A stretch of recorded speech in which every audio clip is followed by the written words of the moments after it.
네, 시작하겠습니다. 안녕하세요. 네, 이제 2025년 36회 시험이 끝이 났습니다. 올해 시험에서 감정평가 이론 과목 문제 1, 2, 3, 4번 다 어떤 식으로 나왔고 어떤 식으로 써야 했는지 정도를 같이 살펴보는 시간을 가져보겠습니다. 네, 그리고 모두들 정말 수고 많으셨습니다. 자, 1번 먼저 보겠습니다.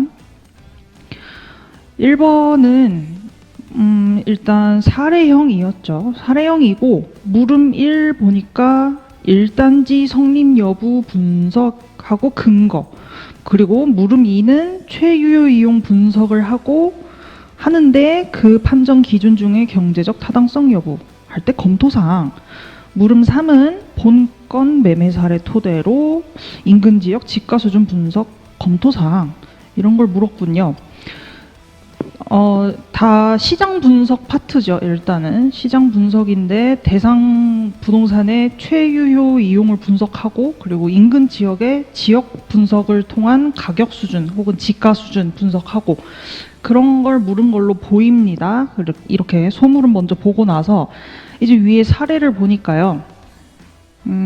그 전에 그리고 대물은 보니까 뭐 서로 독립적인 이렇게 했었고, 그럼 물음 1, 2, 3을 뭐 연관지어서 생각을 할 필요는 없겠네요. 그러면은 문제 1번 같은 경우에는 물음 1, 2, 3을 전체를 아우르는 서결은 딱히 안 써도 될 것 같습니다. 저는 그래서 예시답안 공개한 거에서 보시면은 물음 1, 2, 3 각각에서 개설을 1번으로 잡고 들어가고 그런 식으로 했습니다. 자, 네모칸에 있는 그 다음 자료 그걸 보니까요. 1번 농업인인 갑 거주 목적 단독주택 신축 위에서 토지 두 필지 매수, 그리고 소유권 이전 등기하고 건축 비용 마련 위에서 담보대출 신청. 지금 어떤 상황인지 일단 좋네요. 그리고 2번 매매계약일이 2024년 6월 1일, 매매대금 2억 원, 그리고 소유권 이전 등기일 2025년 6월 1일. 뭐 여기서 일단 생각 드는 거는 매매계약일이랑 소유권 이전 등기일, 즉 잔금을 이때 치른 걸로 알 수가 있죠. 그러면은 뭐 맨 처음에 계약서 쓰는 거랑 마지막 잔금 치르기까지 1년 정도 차이가 있네? 요 정도 보고, 그 다음에 매매 대상 토지 내용은 다음과 같은 토지 1, 토지 2, 토지 두 필지 있고 면적, 지목, 뭐 과수원 이면에요. 뭐 용도지역, 자연녹지 지역이고, 그리고 뭐 비고란에 뭐가 길게 있습니다. 수령 20년생 복숭아나무, 그리고 뭐 소나무, 뭐 위에 나무가 있네요. 과수원이랑 임야에 위에 나무가 있다. 그 다음에 4번 보니까 매매 대상 토지는 그러니까 토지 1과 2는 서로 접한 토지, 그리고 자연 취락과 인접했다. 그러니까 지금 대상 토지 1과 2는 둘 다 지목이 과수원 임야고 위에 나무 있고 뭐 이러지만, 바로 인접한 그 부근의 지역 상황은 자연 취락이다. 사람들이 집을 짓고 살고 있는 곳이다. 뭐 이런 거죠. 그리고 남측 하양 완경사지대. 이거는 아마도 뭐 그러니까 사람이 살고 있는 주거용 그 토지는 뭐 남측이고 급경사가 아니라 뭐 완경사고 이러면은 그냥 사람이 거주하기에 뭐 좋은 동네다. 요 정도를 의미하는 것 같아요.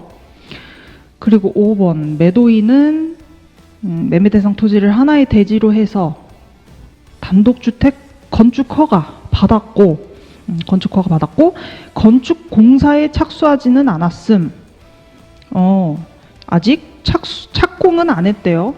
그렇구나 하고 넘어가고, 그 다음에 매매계약의 특약사항이 있는 거래네요.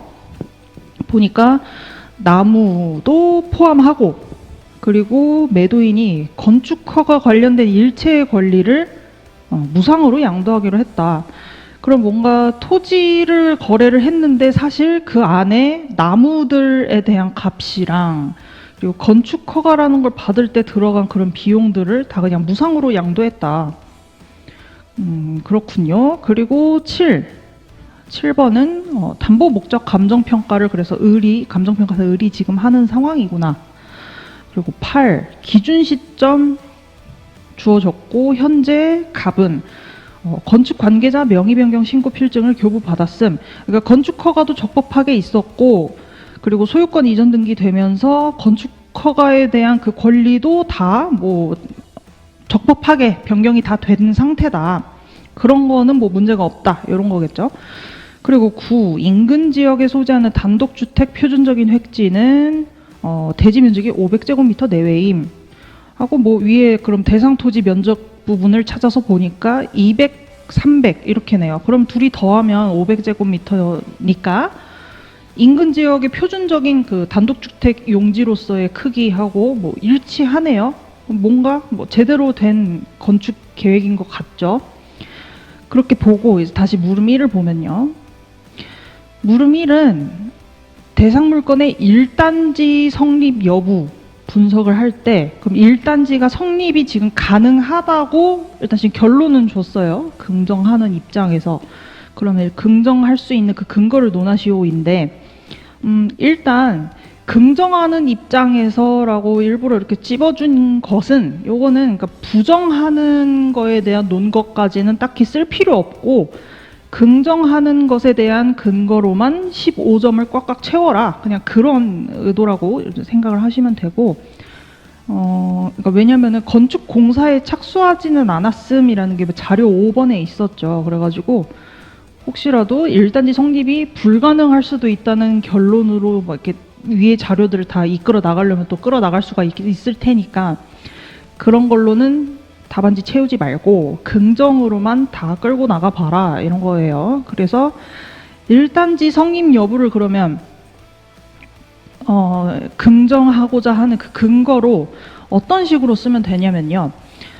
1단지로 대상 토지 그 두 필지를 쓸 수 있냐 아니냐 여부는 결국 1단지로 이용하는 게 그 대상 토지 두 필지의 최유효 이용이면 되는 거거든요. 그러니까 1단지의 그 의의가 있죠. 1단지 의의에서 사회적, 경제적, 행정적으로 뭐 합리적이고 그리고 그거 1단지로 이용하는 게 가치 형성에 타당하고 그 의의를 통해서 뭐 사회적 뭐 합리성, 경제적, 행정적 합리성 뭐 그렇게 쓰실 수도 있지만 결국은 그게 달리 얘기하면은 최유효 이용 판정 기준인 물리적, 법률적, 경제적 타당성과 그리고 1단지로 이용하는 게 최대 수익성을 창출하는 이용일 것.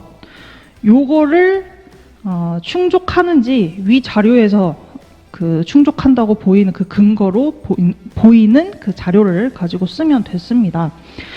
그래서 제 예시 답안에서도 물리적, 법률적, 경제적 타당성 이렇게 하면서 예시 답안 자료가 혹시 볼 수 있으신 분들은 보시면요. 그래서 물리적 이용 가능성의 근거로는 1단지로 이용하는 게 물리적으로 가능해야 된다는 거죠. 그래서 사안에서 지금 토지 1과 2가 자료사에서 토지 1과 2가 인접해 있는 거 하나. 그리고 인근 지역의 단독주택 용도 표준적 획지 크기가 토지 1과 2를 합한 500제곱미터 내외라고 주어졌죠. 자료 9에. 그래서 전 이 두 가지를 구체적으로 예시로 들면서 그래서 물리적 측면에서는 두 필지를 1단지로 보는 게 무리가 없다고 판단된다. 이렇게 저는 했고 그 다음에 두 번째 합법적 이용 가능성 혹은 법률적 타당성. 여기서는 대상 부동산을 1단지로 이용하는 게 각종 공적, 사적 규제에 충족해야 된다는 거죠. 그래서 저는 토지 1과 2를 하나의 대지로 건축 허가를 받았다는 그 자료 5번 그리고 건축 허가 관련 일체의 권리를 매수인이 뭐 양도 받았고 자료 6번 그러니까 요거는 그거죠. 매수인인 지금 요 농업인 갑이 이걸 1단지로 그대로 계속 쓸 수 있다는 그 적법한 상황 그 근거로 얘기를 한 거고 그리고 건축 관계자 명의 변경 신고 필증 교부 받았고 라는 자료 8 이런 걸 근거로 합법적이기도 하다. 그 다음에 3번 합리적 이용 가능성은 혹은 경제적 타당성에서는 대상 물건이 지금 현황보다 그 단독주택 부지로서 1단지로 이용하는 게 가치 증진이 일어나는 이용이어야 하는 거죠. 가치 증진도 일어나고, 그리고 그게 구체적으로는 그렇게 일어나는 가치 증진에서 그 용도로 바꾸는 과정에서 드는 비용을 뺀, 즉 MPV 순 현재 가치가 0보다 커야 경제적으로 타당하다고 얘기를 할 수 있죠. 그래서 지금 뭐 과수원 임야 이런 데인데 단독주택으로 바꾸는 것은 경제적으로 그 가치가 증진되는 이용이죠. 그래서 합리적 이용 가능성도 저는 충족된다 이렇게 쓰고, 그 다음에 마지막으로 객관적 자료에 의해 뒷받침되는 최고의 수익성, 요거는 앞선 그 세 가지 물법경 타당성을 충족하는 이용이면서 그리고 최고의 수익성 창출하는 용도이기도 해야 되는 거죠. 1단지로 이용하는 게 저는 여기서 아마 뭐 아닐 수도 있다 이렇게 나올 수 있는데, 긍정하는 입장에서 쓰라고 했으니까 여기서 건축허가 득한 지 사실 1년 6개월 정도 지났단 말이죠. 근데 그렇게 지났는데도 착공을 하지 않았다는 게 자료 5번에 있었죠. 그래서 그런 게 있긴 하고, 근데 그것밖에 사실 부정할 요소가 없는 것 같고, 그래서 단독주택 신축 시 예상되는 그 가치 증진에 대한 것과 그리고 비용에 대해서 구체적인 분석이 추가적으로 필요할 것으로는 보인다. 하지만 어쨌든 지금 자연취락과 인접하고 있고 자료4에서, 그리고 인근 지역 내 단독주택 표준적 획지 크기하고도 뭐 해당하고 자료 9, 그러한 객관적 사실로 미루어 볼 때 대상 물건을 1단으로 단독주택 신축 용지로 쓰는 거는 최고 수익성 측면에서도 타당할 것으로 판단된다. 이렇게 쓰면은 되는 것 같습니다. 그러면 물법경 최를 이렇게 검토를 하고 나서 마지막에 소결로 따라서 상기 검토한 바와 같이 대상 물건 두 필지를 하나의 단독주택 용지로 이용하는 거는 이렇게 타당하다. 그래서 대상 토지 두 필지는 1단지가 성립하는 것으로 볼 수 있다. 이렇게 마지막에 소결까지 내주시면 되겠고요. 그 다음에 물음 2는 최유효 이용 분석을 할 때 여기도 판정 기준 물법경 최이죠. 근데 다만 물음 1하고 지금 독립적이고, 물음 1과의 차이는 이 단독주택 용지로서 1단지로 쓰는 것만 지금 한정하는 게 아닌 것 같아요. 그러니까 대상 토지 두 필지에 이용 가능한 다양한 대안적 이용 중에 최유효 이용이 무엇인지 분석하는 거죠. 근데 그 중에 판정 기준 중에 경제적 타당성 여부를 분석할 때 검토사항이었으니까 크게 두 가지죠. 첫 번째로 합리적 이용인지, 그러니까 가치 증진하는 이용인지, 합리적 경제 주체라면 이 용도로 할 만한 그런 이용인지 그게 판단이 돼야 하고, 그리고 두 번째로 경제적으로 타당한지, 이거는 가치 증진이 혹은 수익이 비용을 초과하는지, 그 두 가지 내용에 대해서 대상 토지에 가능한 대안적 이용 중에 뭐 분석을 해서 최유효 이용을 뭐 경제적 타당성을 분석을 한다를 쓰면 되는 것 같습니다. 근데 보니까 들리는 말로는 경제적 타당성 여부니까 물법경 최 중에 세 번째 경제적 타당성이잖아요. 근데 네 번째 최고의 수익성으로 해석을 하시고 그걸로 아마 쓰신 분도 있다고 좀 들었습니다. 근데 제가 보기에는 그거는 아닌 것 같고요. 왜냐하면 경제적 타당성이라는 게 명확히 그 용어가 같기 때문에. 네, 그리고 물음 3은 본건 매매 사례를 토대로 인근 지역의 지가 수준 분석이라고 있죠. 일단은 저는 요거를 바로 그냥 지역 분석이라고 해석을 했고, 그래서 지역 분석의 개념부터 짚어줬습니다. 짚어준 다음에 그러면 물음이 사실 쉬워져요. 그래서 지역 분석을 할 때 검토할 사항, 혹은 지역 분석을 할 때 구체적인 그 분석 내용, 그 플러스 유의사항도 좀 써도 될 것 같고, 근데 다만 그러면서 본건 매매 사례를 토대로 하고 있다. 요거잖아요. 그래서 일반적인 지역 분석의 그 검토 사항 쓰되 본건 거래 사례에 그러니까 본건 거래 사례인 이 매매 대금 2억 원 요게 그 인근 지역의 일반적인 지가 수준하고는 다를 수 있겠다. 요거를 녹여서 쓰면 되는 것 같아요. 그래서 그 근거로 그래서 마지막에 본건 거래 사례 특수 조건을 검토해야 한다 하면서 두 가지. 첫 번째는 아까 매매 계약일하고 잔금 치르는 것까지 1년 차이가 있었죠. 그래서 그 1년에 대해서 현금 등가 보정이 필요할 수도 있겠다. 이런 거 쓰고 그리고 수목하고 건축허가 관련 그 일체의 권리가 포함된 거였죠. 그래서 그러니까 무상으로 양도하기로 한다 이렇게 써 있긴 했지만 어찌됐든 순수한 그 토지의 가치는 아닌 거죠. 그래가지고 그런 것도 구체적으로 혹시 이 본건 거래 사례 금액이 사정이 개입된 금액은 아닌지 추가적인 검토가 필요하다. 이런 거 쓰면 되는 것 같습니다. 자, 그 다음에 문제 2번 넘어가서요. 문제 2번은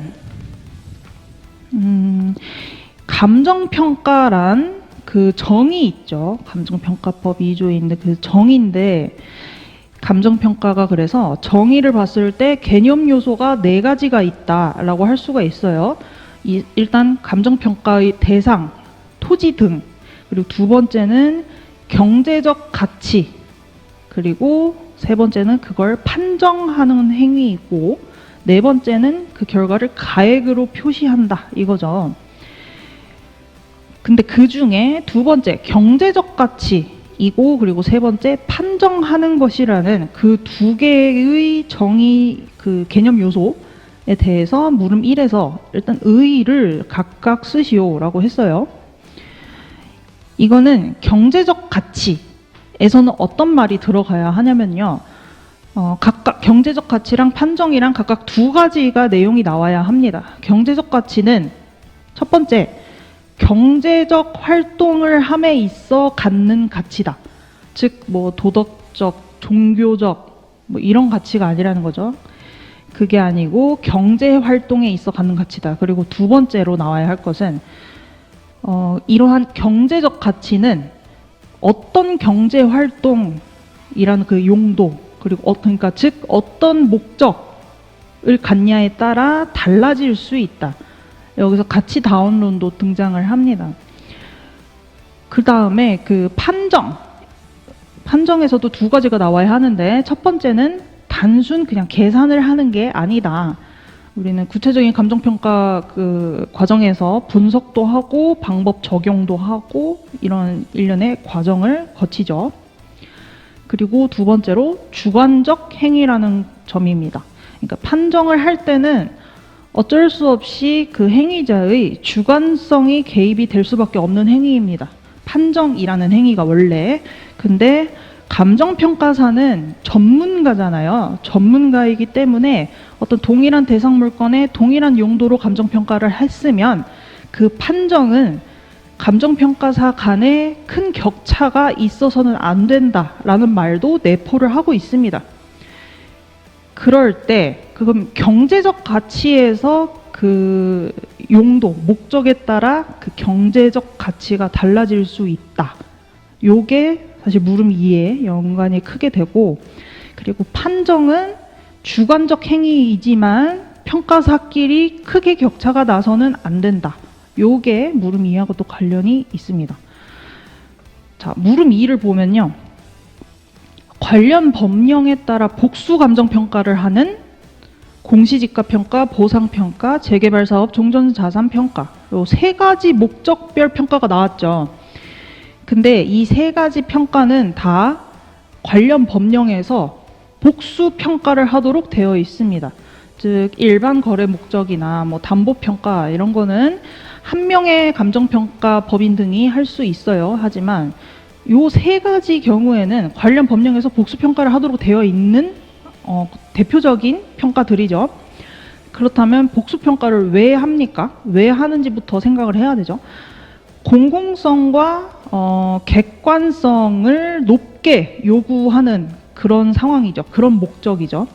혹은 이해관계가 첨예한 경우라고 할 수가 있는데, 그래서 일단은 복수 감정평가라는 것에 대해서 그 개념이랑 이런 필요성, 왜 이루어지는지, 왜 관련 법령에서 얘네들은 복수평가를 해야 되는지 그걸 먼저 한번 짚어주고, 그 다음에 물음 2에서 경제적 가치 판정에 있어 유의할 점 이렇게 되어 있죠. 그러니까 물음 1에서 물었던 경제적 가치랑 판정 이 두 가지를 가지고 이어서 묻고 있어요.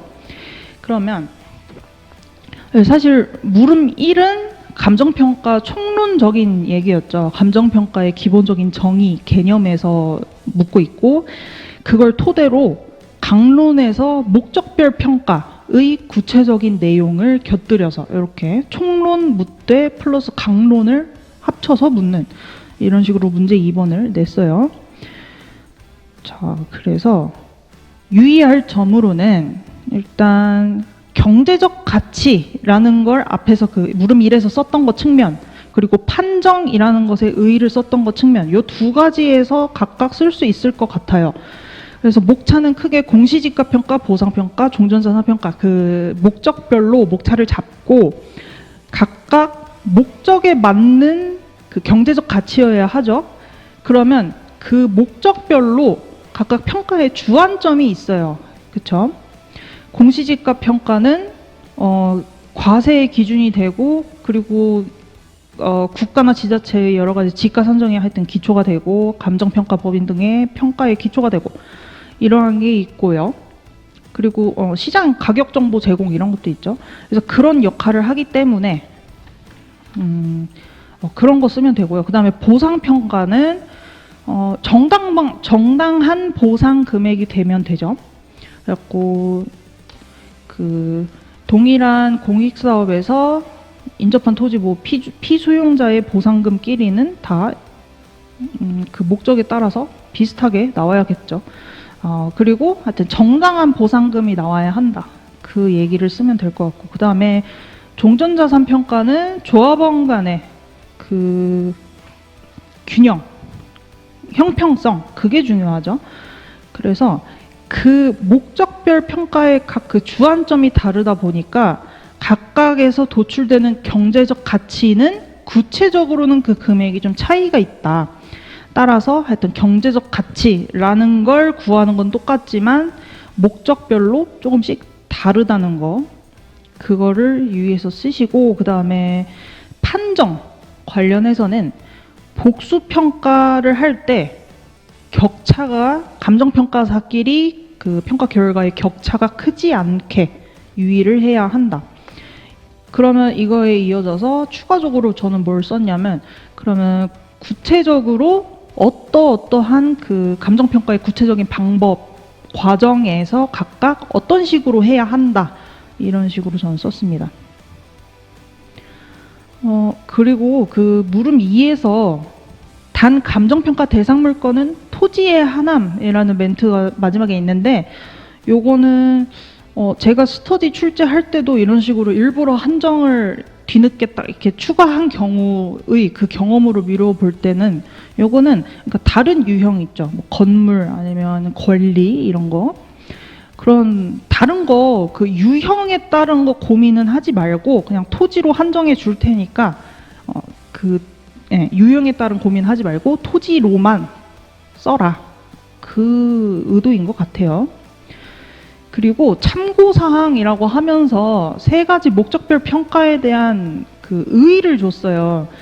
그래갖고 요것도 의의 같은 거는 일단 그냥 줄 테니까 따로 답안에다가 요거를 뭐 굳이 다 쓰지는 말아라. 써봤자 그렇게 점수는 주요하게 주지 않을 것이다. 그런 의도로 저는 보입니다.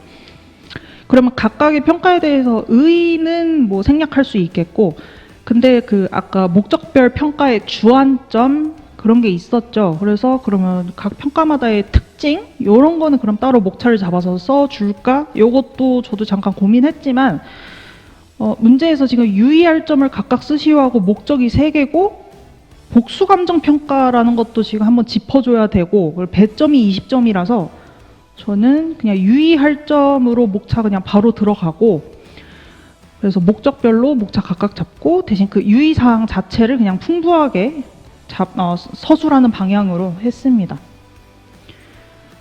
여기서 그 목적별 평가 자체의 뭐 특징에 대한 서술이 좀 분량이 지나치게 많으면은 그렇게 좋지는 않을 것 같습니다.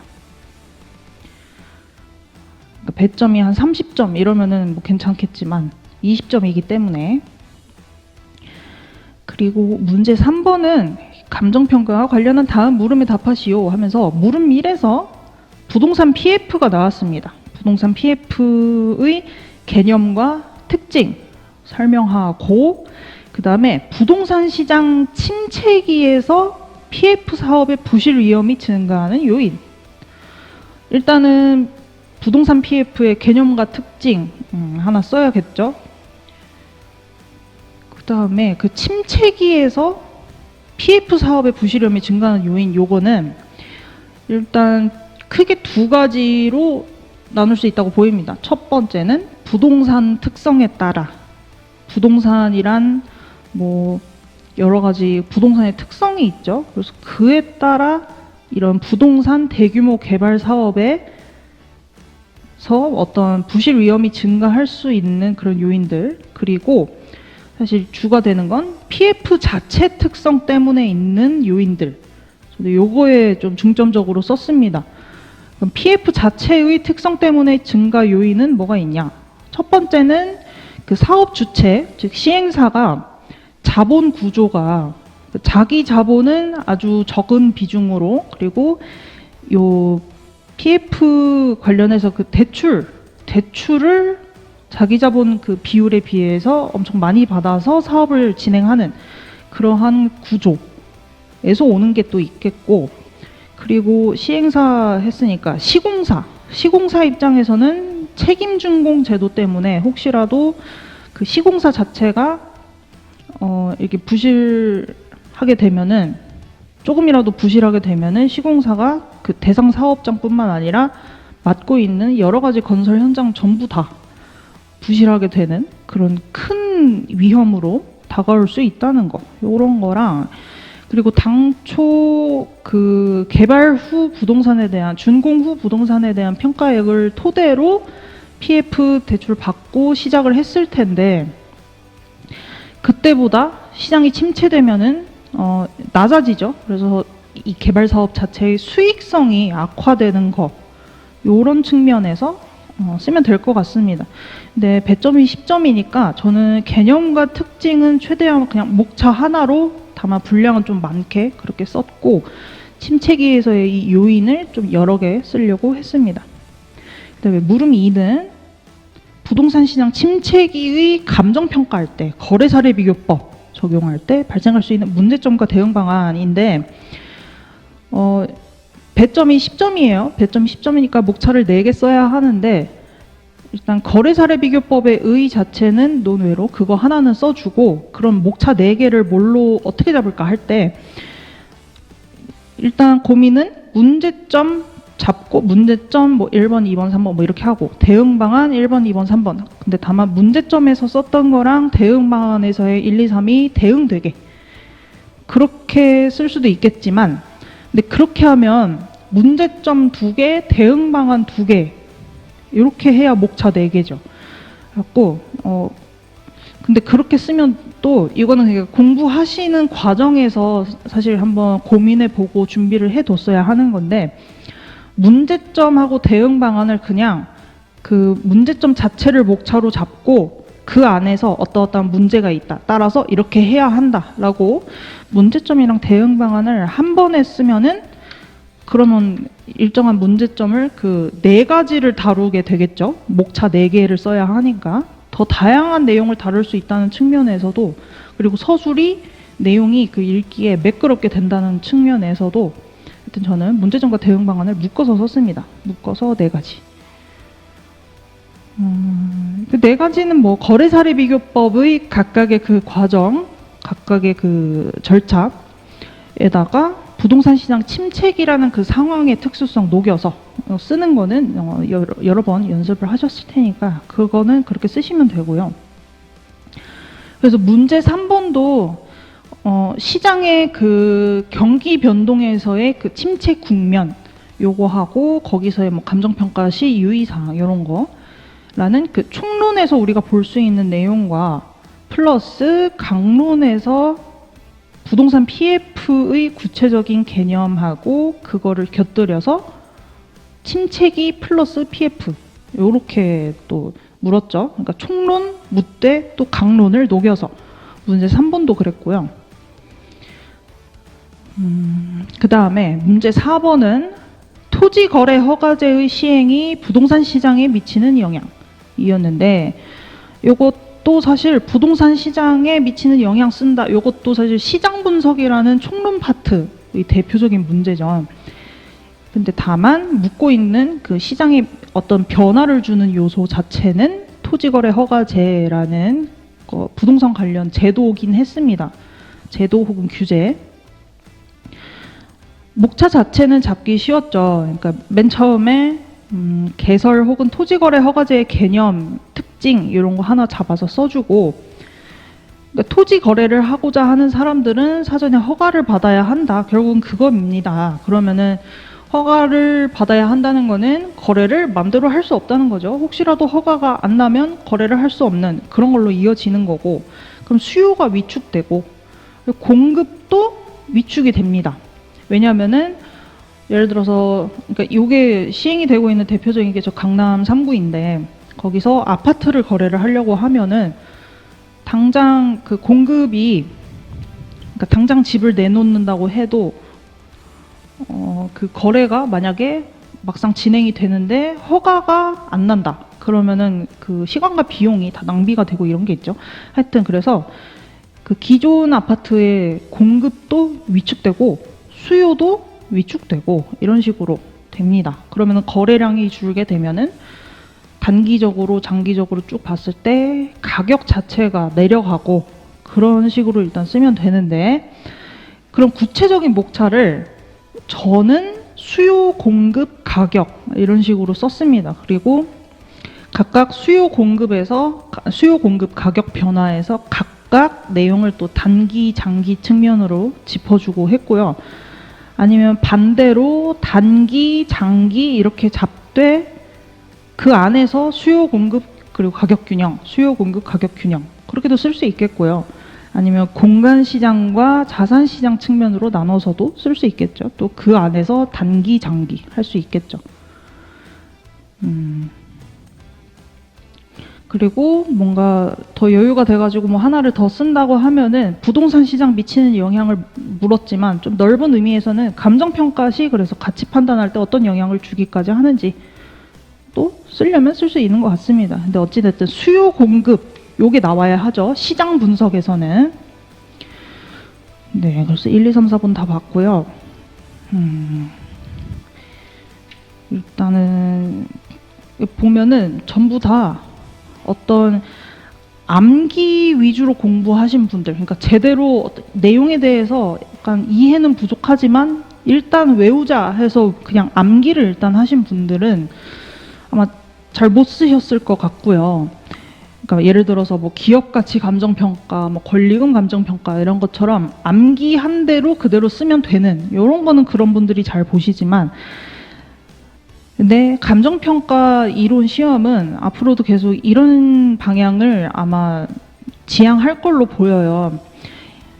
감정평가 이론 내용에 대해서 제대로 이해를 하고 있어야지만 문제 자체도 뭐 이해하고 그에 대해서 답안도 올바른 방향으로 쓸 수 있고 아마 그런 식으로 계속 나올 것 같고요.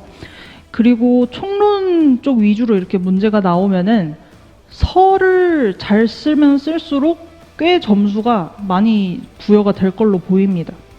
서가 각 문제 배점의 10%씩 배점이 된단 말이죠. 그러면은 네, 각각 서에다가도 그 총론에서 각 논점마다 중요한 내용들 있죠. 그거를 서에서 썼으면 서 열심히 쓰신 분들도 점수 꽤 받으실 것 같고요. 요번에 요 이론 과목이 끝나고 나서 다들, 뭔가 하여튼 이론은 뭐 무난했다. 이론은 나름 좀 잘 쓴 것 같다. 이렇게 생각하시는 분들이 대부분이더라고요. 그러니까 지금 보면은 뭔가 아예 뭐 쓰지도 못하는, 공부 안 했으면 절대 쓸 수 없는 이런 건 지금 없잖아요.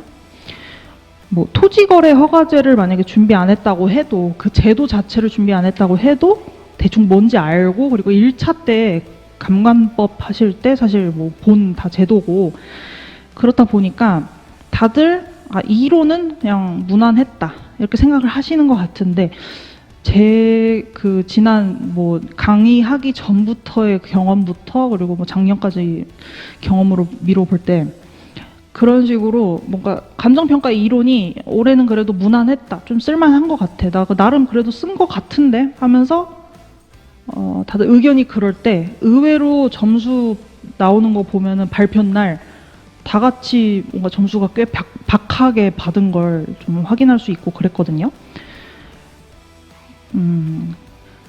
그래서 이론이 의외로 점수가 하여튼 좀 안 나올 수도 있을 것 같아요. 왜냐하면 다 같이 아마 비슷한 수준으로 썼을 가능성이 커요. 그리고 비슷하게 다 같이 완벽하게 각 문제의 출제 의도나 어떤 내용을 써야 하는지를 완벽하게 파악해서 그걸 전부 다 쓴 답안은 아마 그렇게 많지 않을 수도 있겠다 생각이 듭니다. 네. 뭐 근데 다 같이 그런 수준이라면 또 다 같이 점수가 어쨌든 상대적으로 실질적으로는 나오니까요. 어찌 됐든 그 문제를 푸실 때 큰 흐름이 맞았으면 되는 것 같습니다. 네. 그러니까 일단은 시험이 끝났기 때문에 올해 시험 준비하셔가지고 잘 치르고 오신 분들은 일단 쉬시기 바라고요. 푹 쉬시고요. 그리고 내년 대비를 위해서 혹시 이 지금 영상을 보고 계시다 그러면은 이제 저는 요 문제들을 기출 문제 분석 강의에서 또 더 자세하게 같이 풀어보고 할 거니까요. 그때 다시 한번 보시면 되겠습니다. 네, 그러면 오늘은 이만 마치겠습니다. 감사합니다.